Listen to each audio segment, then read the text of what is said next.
So out of this discussion from came the idea was creating an integrated planning framework which had shared governance. So out of that, if you look at the joint state and local and private sector planning teams, they created the multi-state fleet response working group.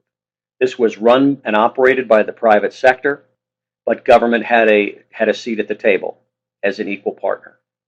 The annual exercise concept evolved into the CATEX Annual Exercise Series, which is going on in 2013 on October 29th. And it'll be in the fall of each year following that for the next three years. And then how do we integrate FEMA and the states and so forth? And so they set up the East Coast Corridor Coalition. It's a UASI working group of New York, Philadelphia, New Jersey, and Washington. They're associated states and FEMA.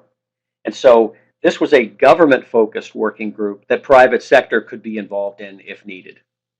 So out of this integrated planning discussions came this governance framework.